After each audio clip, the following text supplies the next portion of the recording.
ಘಟನೆ. ಹುಮನಾಬಾದ್ ಪೊಲೀಸ್ ಠಾಣೆ ವತಿಯಿಂದ ಈ ಮೂಲಕ ಸೂಚಿಸುವುದೇನೆಂದ್ರೆ, ಸಂಕ್ರಾಂತಿ ಹಬ್ಬದಲ್ಲಿ ಪತಂಗ್ ಹಾರಿಸಲು ನಿಷೇಧಿತ ನೈಲಾನ್ ಮಾಂಜಾ ಉಪಯೋಗಿಸಬಾರದು.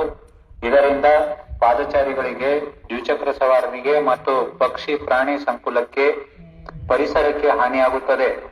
ಪತಂಗ್ ಹಾರಿಸಲು ಮಾಂಜಾ ಉಪಯೋಗಿಸುವವರ ಮತ್ತು ಮಾರಾಟ ಮಾಡುವವರ ವಿರುದ್ಧ ಕಾನೂನು ರೀತಿ ಕ್ರಮ ಕೈಗೊಳ್ಳಲಾಗುವುದು.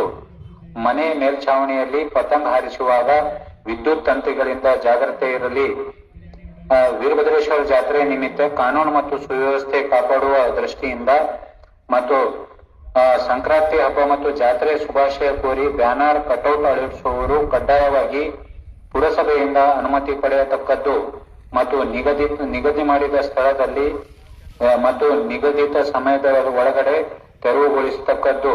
ಅದಕ್ಕೆ ಏನಾದರೂ ಹಾನಿಯಾಗದಂತೆ ನೋಡಿಕೊಳ್ಳುವುದು. ಹಬ್ಬ ಜಾತ್ರೆ ನಿಮಿತ್ತ ಮನೆಗೆ ಬೀಗ ಹಾಕಿ ಬೇರೆ ಊರಿಗೆ ಹೋದಾಗ ಪೊಲೀಸರಿಗೆ ಮಾಹಿತಿ ತಿಳಿಸಬೇಕು. ನಿಮ್ಮ ಬೆಲೆ ಬಾಳುವ ಚಿನ್ನಾಭರಣಗಳನ್ನು ಸೇಫ್ಟಿ ಲಾಕರ್ನಲ್ಲಿ ಭದ್ರವಾಗಿ ಇಡೆಯಿರಿ.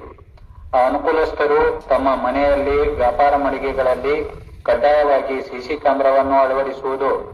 ವೀರಭದ್ರೇಶ್ವರ ಜಾತ್ರೆಯಲ್ಲಿ ಸಹಸ್ರಾರು ಭಕ್ತಾದಿಗಳು ಬರುವುದರಿಂದ ನಿಮ್ಮ ಒಡವೆ, ಚಿನ್ನಾಭರಣ, ಮೊಬೈಲ್ ಬಗ್ಗೆ ಜಾಗ್ರತೆ ಇರಲಿ. ಕಳ್ಳರಿಂದ ಎಚ್ಚರವಿರಲಿ. ಅಪರಾಧದ ಬಗ್ಗೆ ತುರ್ತು ಕರೆ 112ಗೆ ಕರೆ ಮಾಡಿ. ಸೈಬರ್ ಅಪರಾಧಕ್ಕೆ ಒಳಗಾದಲ್ಲಿ 1930ಗೆ ಕಾಲ್ ಮಾಡಿ. ಜಾತ್ರೆಯಲ್ಲಿ ಯಾರಾದರೂ ಮಕ್ಕಳು ಕಾಣೆಯಾದಲ್ಲಿ ಕೂಡಲೇ 1098ಗೆ ಕರೆ ಮಾಡಬೇಕೆಂದು ಈ ಮೂಲಕ ಹುಮನಾಬಾದ್ ಪೊಲೀಸ್ ಠಾಣೆ ವತಿಯಿಂದ ಸೂಚಿಸಲಾಗಿದೆ.